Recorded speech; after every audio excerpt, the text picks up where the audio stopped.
Welcome to Just Hoops. In this video, we're going to start previewing the 2021 NBA draft class with Jonathan Kuminga. Jonathan Kuminga is a 6'6", 210-pound wing from the Dominican Republic of Congo and played for the G League Ignite in their inaugural season. When you hear booming C-spots. First, let's dive into some of Jonathan Kuminga's strengths. Jonathan Kuminga has an incredible ability to attack downhill. Let's dive in a little bit. He's a capable ball handler, but has shown preference going to his left hand pretty often. He has incredible strength and athleticism, which helps him finish both in the open floor and in the half court. With his great athleticism, he's a lob threat. You can throw it up to him when he's coming to the rim, and he'll finish plays in the air.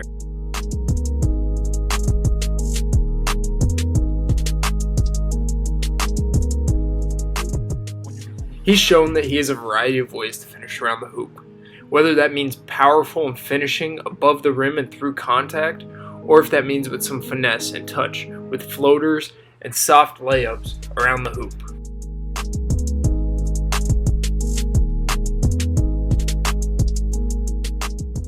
Jonathan Kuminga's ability to get downhill and finish at the rim is definitely his greatest offensive strength going into the 2021 NBA draft. He's an incredible athlete with great skill, as seen throughout his time in the G League.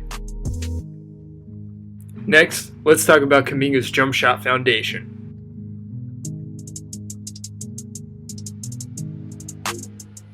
He has very solid form and stays consistent whether he's shooting off the bounce or in a spot-up situation.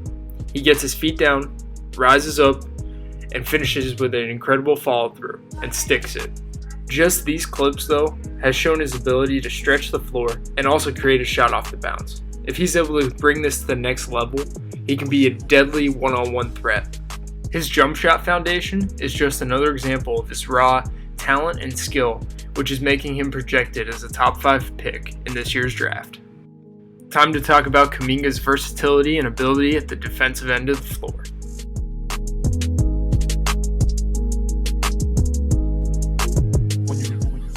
As mentioned earlier in this video, Kuminga's size, strength, and athleticism is a huge factor in all of his ability on the basketball floor, and that doesn't change for his defense. He's shown incredible versatility for the Ignite team, typically starting possessions guarding the primary ball handler, and then switching 1 through 5 and guarding whoever he needed to guard. He showed an ability to be an active and impactful defender by causing deflections, turnovers, blocking shots, and just making multiple effort plays by closing out and containing the ball. He's really good at this end of the floor when he's active and locked in. When he's not active and locked in, he can break down at times, but we'll talk about that later in the video. Kuminga's best defensive clips came when he showed a solid motor and made multiple effort plays for the Ignite team, which usually turned out as good defensive possessions. His raw talent and potential at this end of the floor, though, is a major reason why he's a top 5 prospect in the 2021 NBA draft. The last strength we want to talk about is Kuminga's post-up game.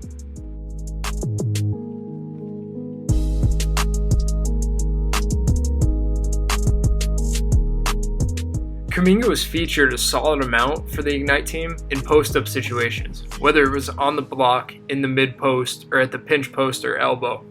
And he was effective in these situations, whether that meant him going to the rim and finishing strong through contact, or being a face-up threat and knocking down jumpers. I want to highlight his mid-post game though. If he continues to improve his jumper and his ability to get downhill and finish strong every time, he can be very effective in this area of the floor at the next level. Now let's get into some of his weaknesses. One of his biggest weaknesses was his offensive efficiency.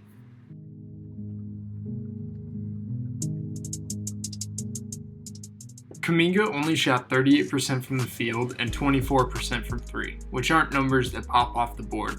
Although one of his strengths that we talked about earlier was his jump shot foundation, he just didn't shoot that well from beyond the arc. And another big problem was efficiency was his shot selection. This we'll talk about later in the video. But in general, he settled for a lot of tough twos and tended to pump fake a lot on the defense trying to draw fouls, but it just turned into horrible shot selection. As he develops into his pro career, he'll be able to shoot more comfortably from deep and understand when it is to shoot the right shot in the mid-range. Next, let's talk about his basketball IQ.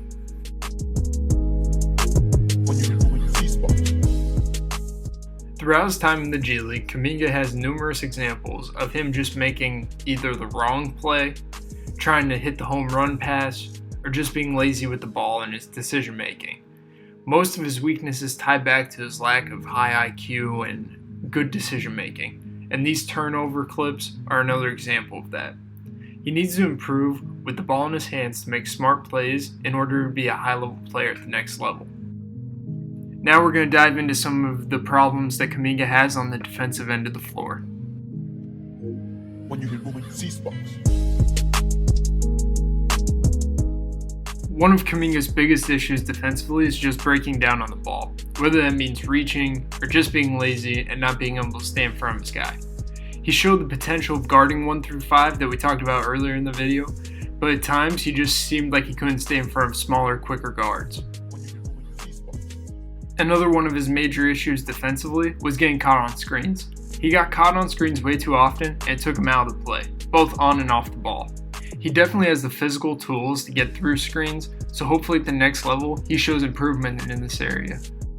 A lot of these defensive issues are due to a lack of attention to detail and a lack of a consistent motor and energy given at this end of the floor. With NBA coaches and vets around him next season, these issues should definitely be minimized. Now let's take a brief look at his shot selection that we talked about earlier.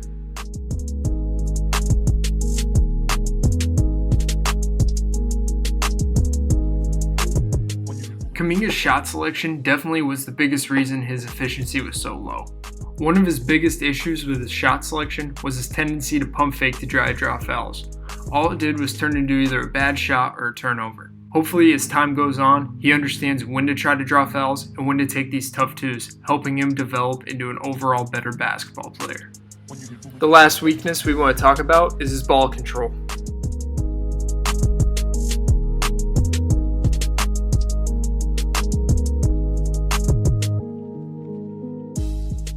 Kuminga, throughout his time in the G League, showed stints where he was very weak with the ball when attacking the hoop or in triple threat. This turned into turnovers by the defense stripping and being active on the ball. This needs to change at the next level with even bigger, more lengthy guys guarding him.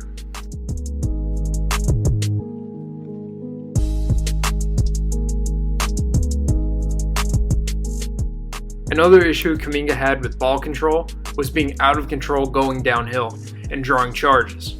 At the next level, he needs to be smart when attacking by landing on 2 and making smart reads with the ball in his hands. A lot of his weaknesses that we talked about in this video go back and relate directly to his decision-making ability on the floor. Here's a brief summary of everything we just talked about in this video, strengths and weaknesses. Also featuring some NBA comparisons, Jaylen Brown and Pascal Siakam, that can give us a glimpse of what to expect from this young 6'6" wing out of the G League.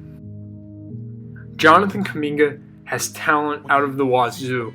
His raw skill and ability on the floor is more than evident when watching his film. Most of his mistakes on the floor are just due to lack of experience and IQ, and that should change over time. I believe he is going to be a top 5 pick in this draft, and he has the potential to be a star. I hope you guys enjoyed the video and learned something about Jonathan Kuminga. There's more draft content coming up soon. Hope you guys enjoyed the NBA playoffs tipping off, and thanks for watching.